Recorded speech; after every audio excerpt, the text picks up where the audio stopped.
In the last lecture, we completed the numericals of chapter 1 and I just started with the brief introduction of what chapter 2 is all about.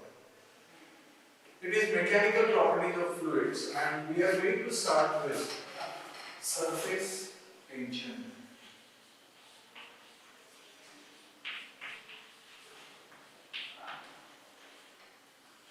Abbreviated as capital ST and sometimes notation used is capital T. So this is one property of fluids that we must know. You must have seen, if at all you observe, see Discovery Channel, National Geographic or Animal Planet. Many times in a jungle or on the flowing water, small insects can walk on the surface of water. It is because the free surface of water behaves like a stretched membrane. You must have seen that rubber diaphragm on which small children are jumping just outside the mall. So that is also a stretched membrane and the free surface of the liquid behaves as a stretched membrane. Therefore, it is on the surface and it is generation of the tension. Therefore, this property is called as surface tension. Before actually starting, what is surface tension? In order to understand the concept, we have to understand certain terms. These will not be asked in the exam. Two of them might come as definition. But these terms, unless you know, you cannot move further. So, before starting actual topic, I will give you another example of what surface tension is. Assume that you have liquid filled in 3 different containers of different shapes.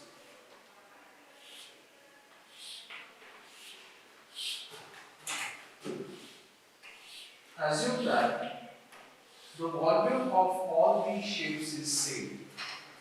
I have drawn 3 different containers. One is spherical, other is cuboid or a cube, and third is like a prism. So if you have these 3 containers having same volume, which one will have minimum surface area? See, you can do it mathematically also in application of derivatives. For a given volume, out of all the shapes, sphere has minimum surface area. And every fluid tries to minimize its surface area. That is why the drops of a liquid are generally spherical. You must have observed, raindrops are spherical. They are not exact spheres, but very close to a sphere. Mercury, again the same thing. If you observe the droplets of mercury, they appear to be almost spherical. From the dropper, if you fill the dropper with some liquid and press the rubber thing on the top, a drop is formed that will always be spherical. It won't be having any other shape because every liquid or every fluid tries to minimize its surface area. This ability of liquid or tendency of liquid is called as surface tension. Now, repeating for you, all of you, I am starting with the middle part of the chapter. First and third part are related to each other, so we will connect them properly and after we finish the middle part, second part. Now, definitions that you must know. The first is intermolecular force.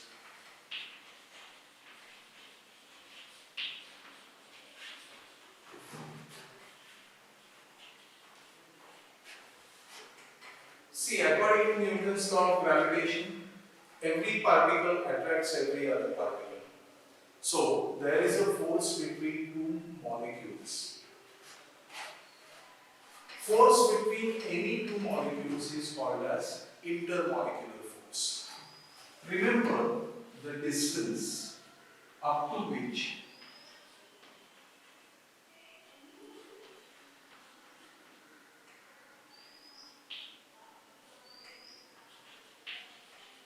intermolecular forces are applicable? A multiple choice question.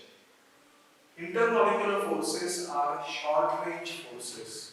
Beyond this distance, they are equal, they are same. 10 raised to minus 9 meter is called as 1 nanometer. It is same as 10 angstrom.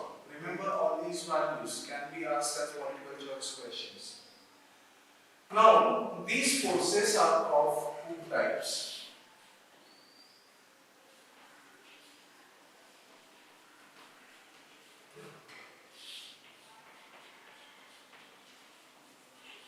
Cohesive and adhesive. Cohesive force is an intermolecular force between the molecules of a same substance. Take an example of this chalk. It consists of calcium carbonate molecules, CaCO3.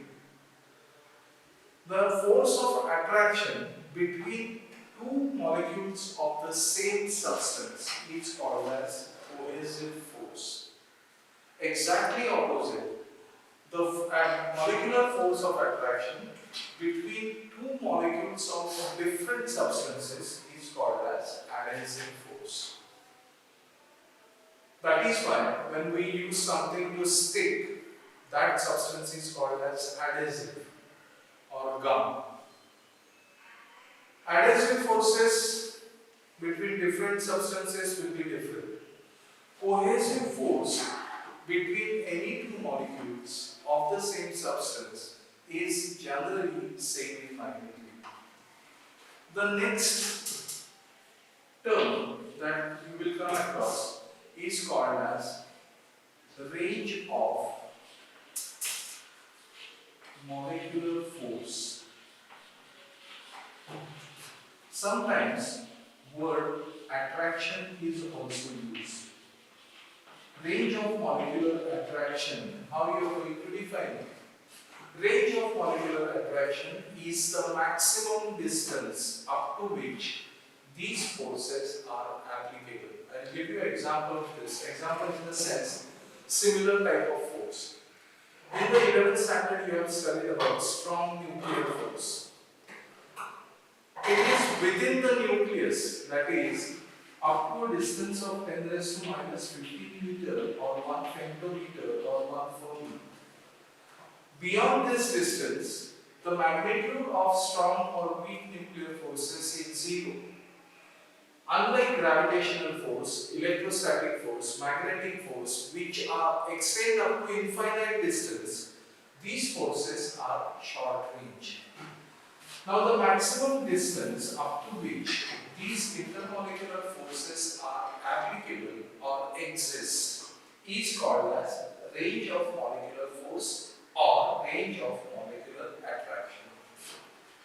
Next definition, this can be asked in the exam. Sphere of influence.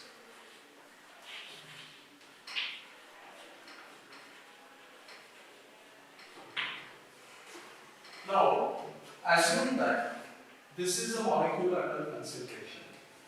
So this is one molecule which we are considering to be existing at that point.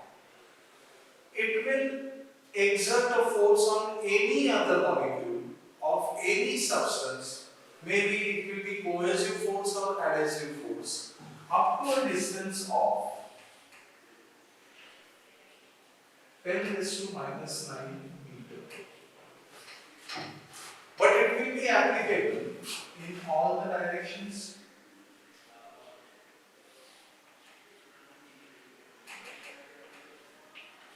So, if you join all these points in space, here I have drawn it in 2 dimensions. So, if I draw locus of all these points, it is going to be a sphere in 3 dimensions. It is appearing as a circle in 2D. So, a sphere drawn with molecule as the center, and what is the radius? It is range of molecular attraction, is called as sphere of influence. How you can understand the concept? It is the spherical shape around the molecule which is at the center, in which any other molecule will experience a force of attraction. Maybe it is of the same substance or it may be of different substance. It may be cohesive force or adhesive force. But beyond this radius, there will be no intermolecular force due to this molecule. The force of attraction due to this molecule is within this sphere, that is what is called as sphere of influence. This definition has been asked in the board exam in the previous some paper. Next definition, this will not be asked in the exam. It is called as free surface.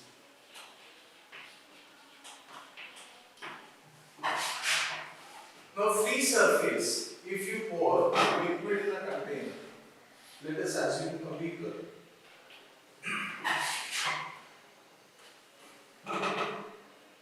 This is the layer, top layer of liquid, which is in contact with the gaseous medium, is called as free surface of the liquid. So, with these definitions, because these words will come again and again in the discussion, so these things must be clarified. And this is the part given at the beginning of surface tension. Understand all the definitions in this part, and then we can start with the first real question from this chapter. We will define surface tension in a different way. It's a 3-mark question.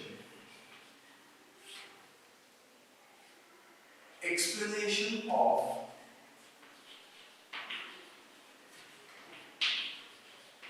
I'm writing in short surface tension on the basis of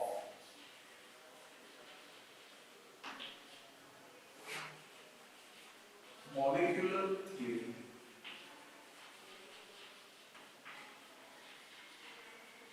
What is molecular theory? Just now we were talking about adhesive and cohesive forces between the molecules. So that is the molecular theory which we are going to consider. But first understand what is surface tension. Once again, the free surface. Now I explain what is free surface.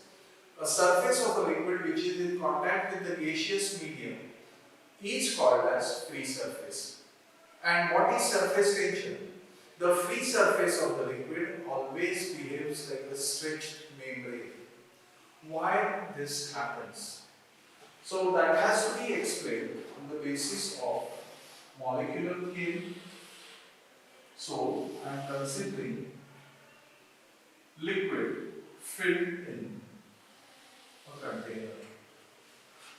Now I am going to consider 3 different molecules at 3 different positions. Let us assume this is molecule A.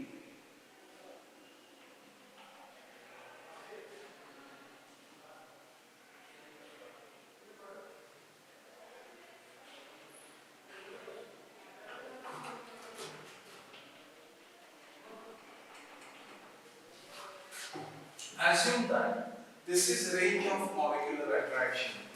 I will write in short this as range of molecular force.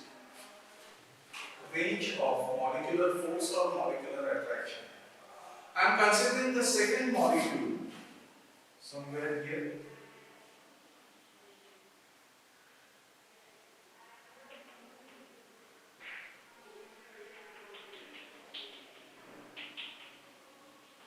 Let us label this molecule as B.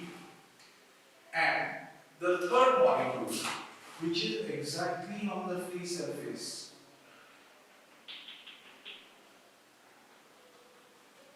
let us label this molecule as C.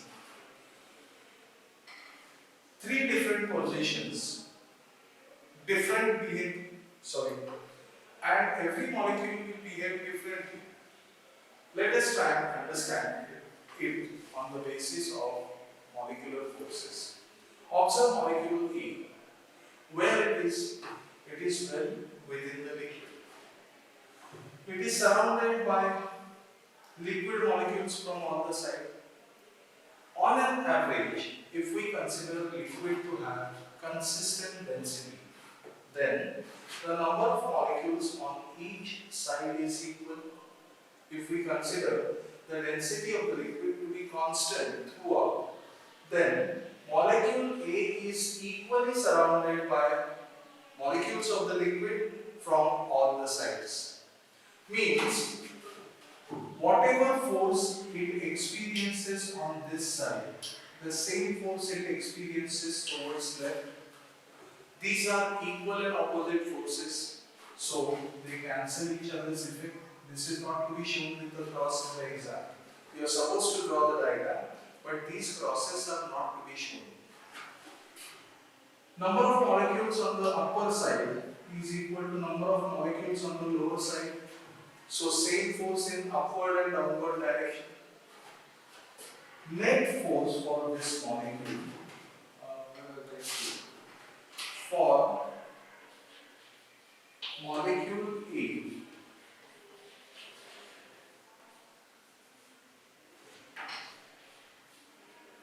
net force acting on it is equal to 0. Because it is surrounded equally from all sides by the same number of molecules, so it experiences equal and opposite forces in opposite directions. They nullify each other's effect. So effective force on molecule A is 0. Think about molecule B, which is lying just below this free surface of the liquid. This is showing the sphere of influence. The dotted circle is showing sphere of influence. Means the molecules on the edge of the circle and inside will exert the force of attraction on this. On this side, say this is molecules are equal towards left and right, so they nullify each other's effect. Think about upper and lower side. Here, the sphere of influence in this region is within air or some kind of gas. The number of molecules here will be less than the number of molecules on the lower side, because on the lower side there is liquid which will contain more number of molecules than gas. So, the force experienced in the downward direction is greater than the force experienced in the upward direction, which I am trying to show with arrows of different lengths. So for molecule B, what is happening? It will experience some force in the downward direction. Molecule B, net force downwards. I'll repeat this part. For molecule B, on right and left, there might be equal number of molecules, so the forces can cancel each other. But some part of sphere of influence lies in the gas, gaseous medium or air. The number of molecules of air will be less compared to the number of molecules of liquid because of the densities. So, more force will be exerted on molecule B in the downward direction. Therefore, there will be some net force in the downward direction. Now think about molecule C. In molecule C, half the sphere of influence is in air. There will be less number of molecules here compared to number of molecules in this region. So, this will experience maximum downward force. A molecule on the surface of a liquid, free surface of a liquid, experiences maximum force in the downward direction, and what liquid is trying to do? It is trying to pull the molecule on the surface in the downward direction. So for molecule C, net force is maximum in downward direction.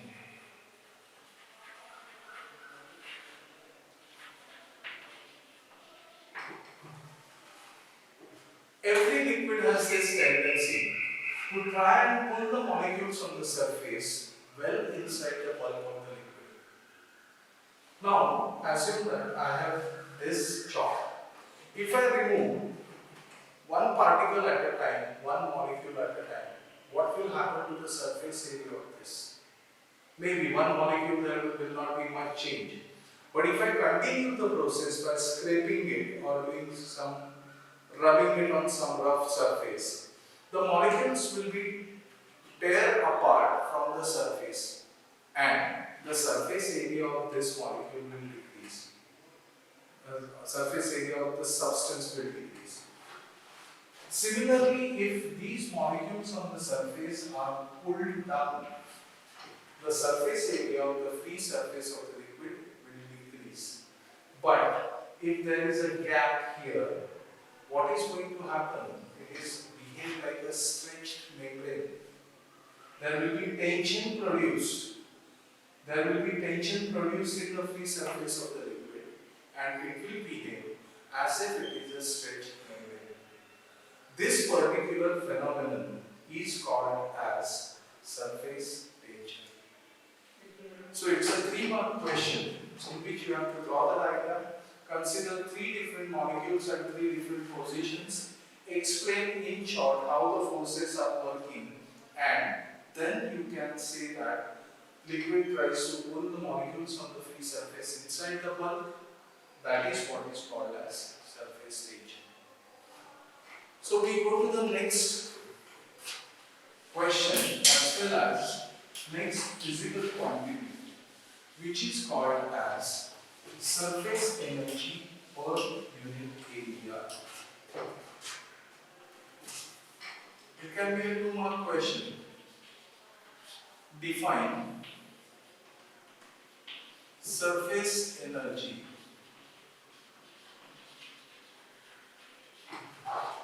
per unit area.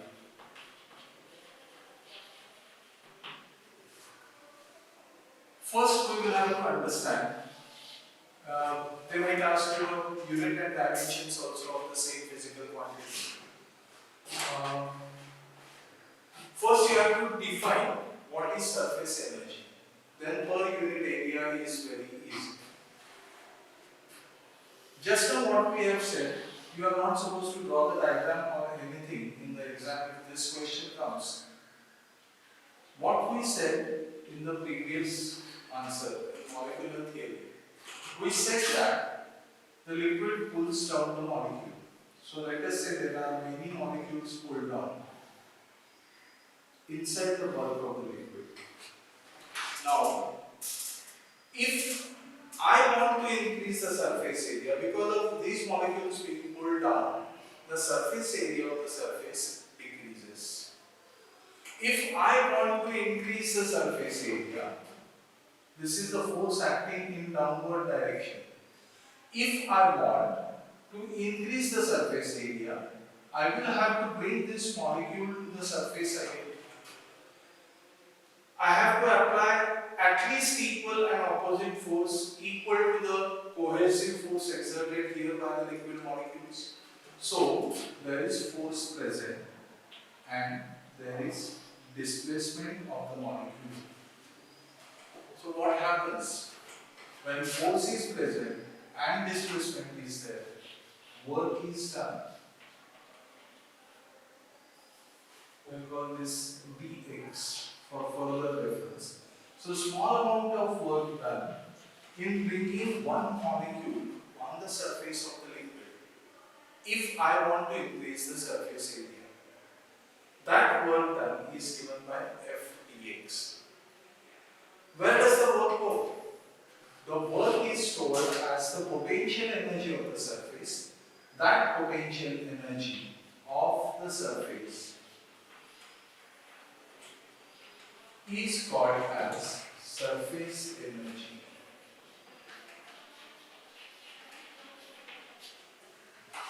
So, we have got the definition of surface energy as liquid pulls the molecules on the free surface inside. In order to increase the surface area, these molecules must be brought to the surface. In doing so, some work is done. That work is stored as the potential energy of the surface, called as surface energy. So, surface energy is equal to work done. Now what I want to define? Surface energy per unit area divided by the increase in the area, that is dW by dA. By bringing up many molecules, if I increase the surface area by dA, by doing work dW, then surface energy per unit area is the work done per unit increase in the area. Now, SI unit. What is SI unit of surface energy per unit area? How work is represented? Work is represented in terms of joule. Area is represented in terms of meter. How joule can be written? Joule can be written as Newton meter upon meter square, that is Newton per meter. So, there are two equivalent units, this and this. From this I can write the dimensions of surface energy per unit area as, what are dimensions of Newton? M1 L1 T minus 2 upon meter L1. So dimensions of surface energy per unit area are M1 L0 equals to minus 2. They are same as surface tension, which we will define in the next lecture. Till then, try to understand these concepts and molecular field basically, because that we have to apply everywhere in the further discussion